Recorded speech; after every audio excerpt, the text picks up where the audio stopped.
اسی لیے بزرگوں نے لکھا ہے کہ بعض لوگوں کو اللہ جل شانہ مصیبتوں کی زنجیروں میں باندھ کر اپنے قریب لاتے ہیں. جیسے زنجیر کی کڑی سے کڑی جڑی ہوئی ہوتی ہے، ایسے پے در پے مسلسل متواتر مصیبتیں ڈالتے ہیں تاکہ لوگ ڈھیلے پڑ جائیں، گھبرا کے توبہ کر لیں. فرعون پر 8 مصیبتیں مسلسل آئیں، شاید نرم پڑ جائے، شاید رجوع کر لے، شاید توبہ کر لے. جب نہیں مانا تو 9 نے آ کے اسے اچک لیا، بیڑا غرق کر دیا. اور میرے بھائیو، دوستو، بزرگوں، حالات اس لیے خراب ہیں کہ اعمال خراب ہیں. حالات اس لیے خراب ہیں کہ اعمال خراب ہیں، اور اعمال اس لیے خراب ہیں کہ دل کا یقین خراب ہے، اور دل کا یقین اس لیے خراب ہے کہ اس کے ٹھیک کرنے کی محنت نہیں ہے. جسم میں گوشت کا ایک ٹکڑا ہے، وہ ٹھیک ہو جائے پورا جسم ٹھیک ہو جاتا ہے، وہ بگڑ جائے تو پورا جسم بگڑ جاتا ہے. وہ کیا ہے؟ کیا ہے وہ؟ ہاں، ہم یقین کے ٹھیک کرنے کی محنت میں لگیں گے تو یقین ٹھیک ہو جائے گا. جب یقین ٹھیک ہو جائے گا تو اعمال ٹھیک ہو جائیں گے. جب اعمال ٹھیک ہو جائیں گے تو حالات ٹھیک ہو جائیں گے. یہ قواعد کا قاعدہ ہے کہ موقوف علیہ کا موقوف بھی موقوف علیہ ہوتا ہے. پھل کے لیے درخت کی ضرورت ہے، درخت کے لیے زمین کی، زمین ہوگی تو پھل ملے گا ورنہ نہیں ملے گا. اگر کسی کے حالات خراب ہو، کیا کرے کہ یقین کے ٹھیک کرنے کی محنت میں لگ جائے.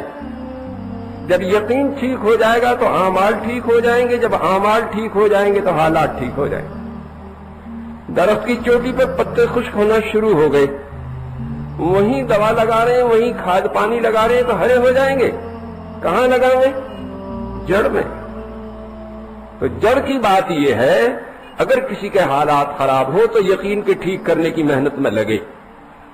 اس محنت کو دعوت کہتے ہیں. اس محنت کو لے کر انبیاء علیہ الصلوۃ والسلام تشریف لاتے تھے. یقین کی خرابی کیا ہے کہ کامیابی دنیا کی چیزوں میں نظر آنے لگے. یقین کی خرابی کیا ہے کہ کامیابی دنیا کی چیزوں میں نظر آنے لگے. ایک آدمی دانے دانے کو محتاج تھا، گھر میں چوہے قلابازی کھا رہے تھے، لطیف و لذیذ غذائیں مل گئیں، لباس فاخرہ مل گیا، پری پیکر صاحب جمال بیوی مل گئی، بعد رفتار سواری مل گئی، شاندار ایئر کنڈیشن بنگلہ مل گیا. وہ کہتے ہیں فلاں کی زندگی بن گئی. کہاں سے؟ کہ چیزوں سے. اور کسی سے نعمتیں سلب ہو گئے تو فلاں کی زندگی بگڑ گئی. اور ایمان کی بات یہ ہے، نہ چیزوں کے آنے سے زندگی بنے، نہ جانے سے بگڑے. حدیث پاک میں اللہ کے بعض بندے ایسے پراگندہ بال، غبار آلود، دروازوں سے دھکے دیے ہوئے کسی بات پر قسم کھا لے تو اللہ پوری فرما دیتا ہے. وہ یوں کہ اللہ کی قسم یوں ہو جائے گا تو یوں ہی ہو جاتا ہے. تو کامیاب ہے ناکام؟ ہاں. اس لیے بخاری کی روایت ہے، بندہ فرائض سے اللہ کے قریب ہو جائے، نوافل سے قریب تر ہو جائے، حتیٰ کہ اللہ اسے اپنا محبوب بنا لے، اس کا ہاتھ اللہ کا ہاتھ بن جائے، اس کی زبان اللہ کی زبان بن جائے، اس کی آنکھ اللہ کی آنکھ بن جائے، اس کا کان اللہ کا کان بن جائے.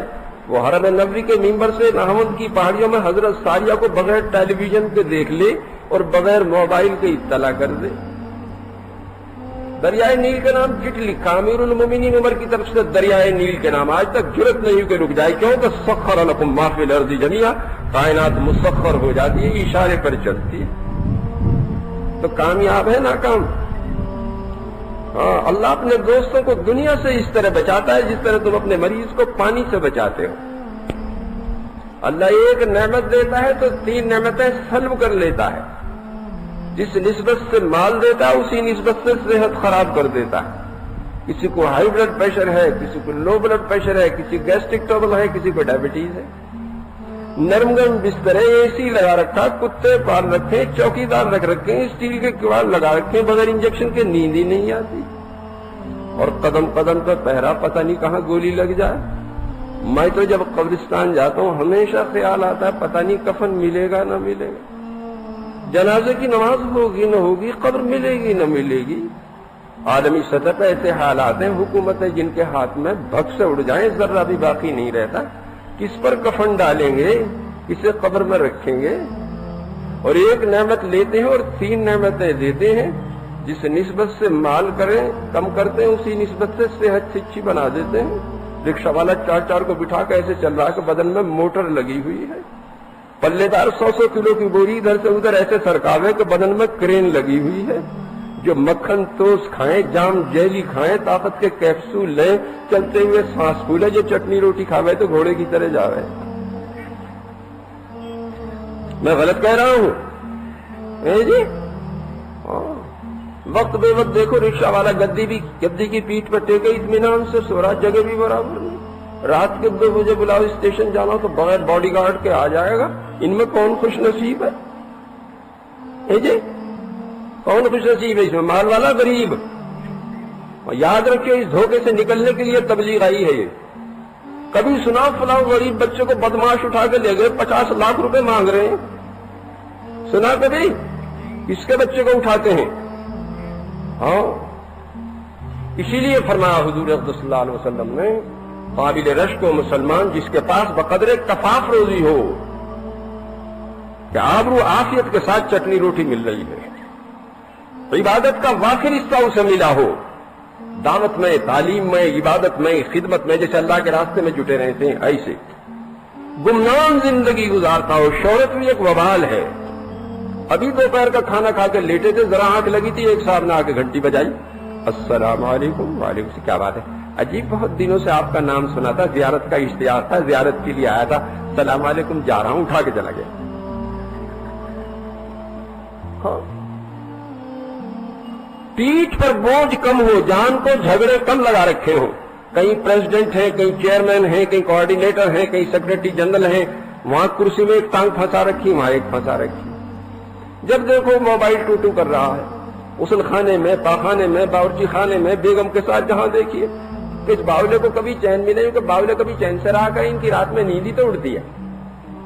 تو جسے اپنی عافیت اور عاقبت خراب کرنی ہو تو موبائل ضرور خرید لے. اور جن کی نماز صحیح ہو جائے انہیں موبائل کی حاجت ہی نہیں رہتی. کیا نہیں رہتی؟ وہ تو مدینہ منورہ سے نہاوند کی پہاڑیوں میں بغیر موبائل کے حضرت ساریہ سے کہہ دیتے ہیں کہ ذرا ہٹ جاؤ ادھر سے، ضرورت نہیں رہتی. تو جن کے ہاتھ میں موبائل دیکھتا ہوں میں سمجھتا ہوں انہیں تو یہ نعمت ملے گی. سمجھ رہے بات نہیں؟ تو اس زمانے میں کمانے پر جان لگانا اور کما کے دوسروں کو دینا یہ عقل کی بات ہے، بے عقلی کی. یاد رکھنا اسے. وہ جو سب سے سمجھدار ہیں، جو سب سے دانشور ہیں، جو سب سے بڑے انٹلیکچوئل ہیں، محمد صلی اللہ علیہ وسلم، وہ کہہ رہے ہیں قابل رشک و مسلمان جس کے پاس بقدر کفاف روزی، آبرو عافیت کے ساتھ چٹنی روٹی مل رہی ہے. جی کوئی غریب کو اٹھا کے لے جائے گا؟ لے جائے گا؟ ابھی ایک ڈاکٹر کو اٹھا لیا، اس نے 60 لاکھ روپے کی زمین بیچی تھی، اٹھا کے لے گئے. 15 دن تک کوئی پتہ نہیں. 15 دن کے بعد اسی کے موبائل پر فون کیا بیگم صاحب کو کہ 40 لاکھ روپے ان میں سے دے دو تو میاں کو واپس کر دیں گے. پولیس نے ٹیپ کر لیا، جا کے دبوچ لیا، ایک وہیں مار دیا، لے آئے. تو ڈاکٹر صاحب سینڈو کٹ بنیان میں پتلون پہنے پسینہ پسینہ ہو رہے تھے کہ 15 روز کا دار پر لٹکے ہوئے تھے. پتہ نہیں کیا ہونے والا، پتہ نہیں کیا ہونے والا. کسی غریب کو بھی لے جائیں گے بھائی. میری بات سمجھ میں آ رہی ہے کہ اس زمانے میں کمانے پر جان لگانا اور کما کے دوسروں کو دینا اس سے بڑی بے عقلی نہیں ہو سکتی. کتنا چاہیے؟ آبرو عافیت کے ساتھ زندگی گزر رہی ہو. کیسی گزر رہی ہے؟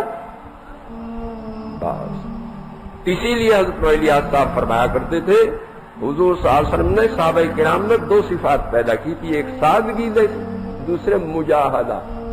ایسی سادہ زندگی. حضرت عمر خلافت میں جو کپڑے پہنے ہوئے 17 پیبند لگے ہوئے، لنگی میں ہی 12 لگے ہوئے، چمڑے کا بھی لگا ہوا.